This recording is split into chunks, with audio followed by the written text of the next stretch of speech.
All right, welcome to the first online version of the FFE. We're no longer on the air, so we're taking to the internet to get the word out. And we're sorry, because now you get to see us. Wait, I thought you said we apologize for nothing. Well, we're going to apologize for this. All right. I mean, that hair's messed up. Well, and you're clean cut today, I know, which is bad. totally unique. We're going to take a look at 1A football in the playoffs. The Gaston Bulldogs, Etowah County Zone, going to be hosting the Appalachian Eagles. 3 straight home playoffs for the Swain Morris and the Bulldogs.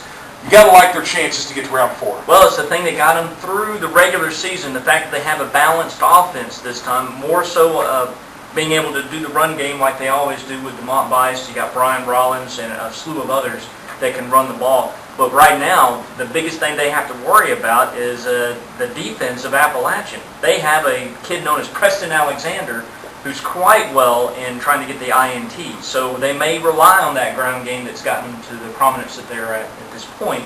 But I mean, maybe a little less emphasis on the air ball. But still, great game by all. And this one, I mean, it's not getting any better when you get into the third round. The competition is definitely going to be fierce. But for Gaston, we're hoping that they're going to keep on going. I mean, this is the furthest I've seen them go in quite some time. The winner of this game will go on to face the winner of South Lamar and Speak. The Stallions will visit the Bobcats Friday night. Winner to take on the winner of Gaston and Appalachian. 2A football. The Fife Red Devils still alive. A down year for Coach Benefield and the Red Devils up there in Fife, but they've managed to get to round 3 of the playoffs. And they got a buzzsaw coming into Fife on Highway 75. It's going to be the Clay County Panthers, undefeated. Who's going to be able to stop these guys? Well, Taylor Thrash is going to be the difference in this game. He's the Chuck Yeager of running backs. He's already broken the 1,000-yard barrier. So we're going to see if he can actually overwhelm on this defense, which is going to be quite a task. But if he's able to do it, if Thrash can control the ball and that run game helps him out, that could be another win for Fife. And possibly some other people coming up missing. So, I don't know. Those UFO abductions, you have to watch out. It's true, Marty. And the winner of that game will take on the winner of Sulligent and undefeated Tanner. The Rattlers are 12-0, and they're going to host the Blue Devils next week. 3A ball, a rematch, another rematch from the regular season. So many. The Piedmont Bulldogs will face the Leeds Green Wave, probably the best defense in high school football, at least in North Alabama in 3A ranks. Leeds nearly shutting people out every time. They really took Piedmont to the woodshed in the regular season. And that was my pick. I was hoping, if anything, Piedmont would be the team that could actually disrupt this lead season, and they failed, unfortunately. Yeah, I thought they could actually pull off something offensively, but not able to get. They may have. I think the only team that was actually get the most points was St. Clair County. They were able to get 14 on Leeds, but Leeds outscored them anyway and still won. This Leeds defense is something else. I mean, Leeds is powered by Charles Barkley, and the fact that his mom still lives in Leeds. I mean, that's all they need. But we're really hoping that Chase Childers, he's a dual threat running back / quarterback kind of thing going on. I don't know if they use the spread offense, but their offense is quite potent.